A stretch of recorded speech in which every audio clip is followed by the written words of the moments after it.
Oh, great. Another podcast. But don't worry, I'm not here pretending to teach you anything. I'm here to dismantle what you've been told is the absolute only way to do things and ask, who told you that? Why did they tell you that? Does it actually work? I'm Kelly. This is information for the jaded, the unconvinced, and the unconventional, where taking the time to finally ask these questions can be more satisfying than having all the answers. Charge your worth. 3 words, goes on Instagram with a motivational font and a pastel background, turns up in every Women in Business Facebook group, every coaching program, every online entrepreneurship space you've ever wandered into. But what does it actually mean? And more to the point, who benefits from you believing it? Who told you to charge your worth? Why did they tell you that? And does it actually work? So, who told you this one? Nobody outright owns this one. Unlike content pillars, which we can trace back to HubSpot in 2017, or the 5am Club, which has Robin Sharma's name all over it, Charge Your Worth has no single inventor. It emerged organically from the self-help and entrepreneurial world in the late 1970s and 80s, gained real traction through the 90s, and exploded online in the 2010s. Forbes was using it in 2018, The Motley Fool in 2022. It shows up everywhere. The fact that nobody owns it is interesting in itself, because that means that nobody can be held accountable for it. There's no author to interrogate, no original research to examine, no specific context in which it was intended. It just exists as received wisdom, passed around the internet until it became true by sheer repetition. And the people repeating it most loudly, the online coaching industry. Specifically, the coaches who coach coaches, the pricing strategists, the confidence programs, the women in business communities. Which brings us to the next question. Why did they tell you that? Honestly, because it's a much more exciting answer than the real one. The real answer to how do I price my services involves market rates, cost analysis, profit margins, what your specific client can afford, the value of the outcome you deliver, your positioning, your capacity, your overheads. It requires actual expertise and someone qualified to look at your specific business and give you advice specific to your situation. That's really boring. Boring is hard to sell. Charge Your Worth is 3 words that go on a mug. It's empowering, it's emotional, it's a much easier thing to sell than speak to a financial advisor and look at your industry benchmarks. But here's what makes it particularly troubling. There's a real problem underneath it, and the phrase isn't solving it, it's profiting from it. According to research from IPSE, the Association of Independent Professionals and the Self-Employed, the gender pay gap in self-employment in the UK is 43%. Not the 6.9% we see in employment, 43%. Self-employed men earn 43% more than self-employed women. And unlike the employment gap, which is largely driven by employers paying less, the self-employed gap is significantly driven by women undercharging themselves.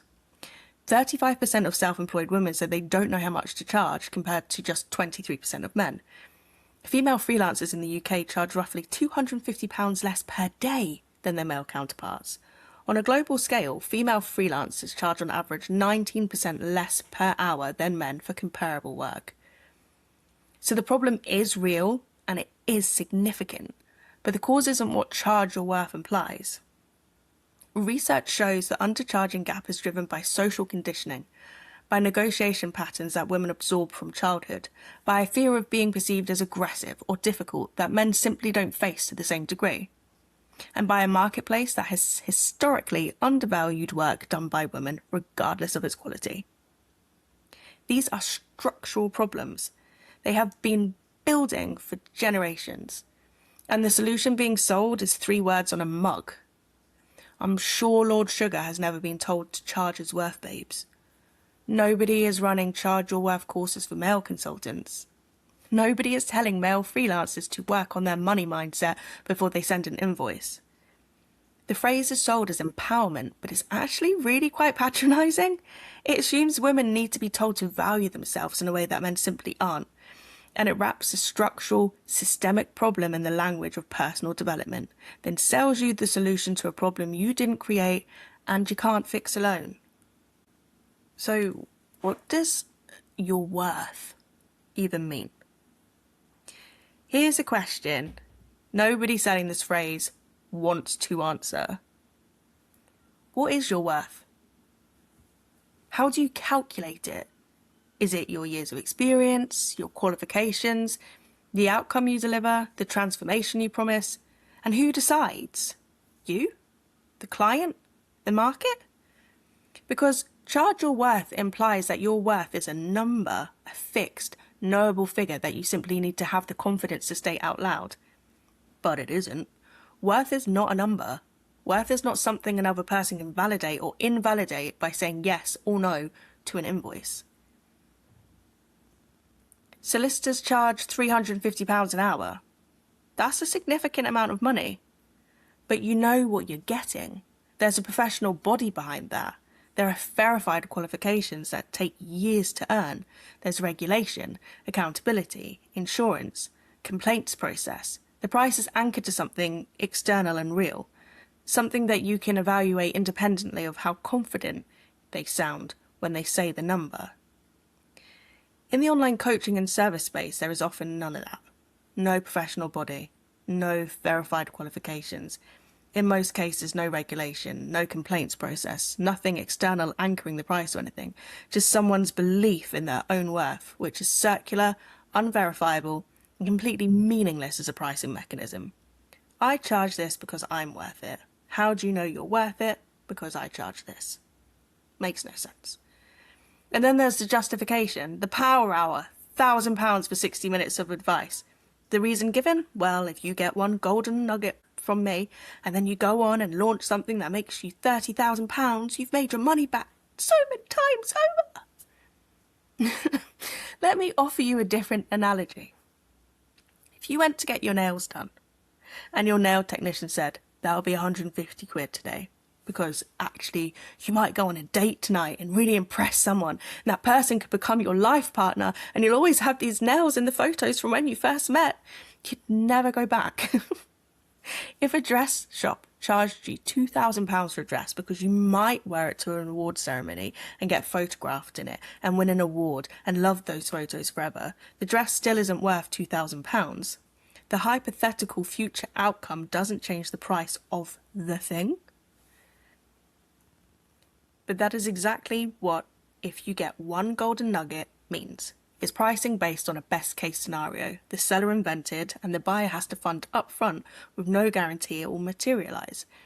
And if it doesn't, well, that's your mindset. That's you not implementing properly. That's your blocks, babe. There are no guarantees in business. Nobody can promise you when or whether a return on investment is going to happen. The psychology of tying your price to your identity. What the research actually says about what happens when you do this is that 38% of self-employed women report a lack of confidence compared to 29% of men. Research published in Business Horizons found that imposter syndrome directly reduces entrepreneurial self-efficacy in women. It doesn't just make you feel bad, it actively reduces the likelihood you'll grow your business. 41% of self-employed women say they'd benefit from training on setting and raising their rates. 34% of men say the same. That's a significant proportion of the entire self-employed population asking for real practical help with pricing. And the answer they're getting is charge your worth, babes. That is someone without the expertise to give real pricing advice, giving advice anyway, and dressing it up as empowerment so nobody questions it. Instead of saying, I don't actually know how much you should price. You should speak to somebody with that expertise. They offer 3 words that require no knowledge, no qualification, no understanding of your specific business, your market, your costs, or your clients. And when you attach your price to your self-worth, every no becomes personal. If you have rejection sensitivity, if your self-esteem fluctuates the way most people's does, then every pricing conversation becomes emotionally loaded in a way that doesn't serve you or your business. And that emotional loading is then exploited by the very tactics that sit downstream of the phrase.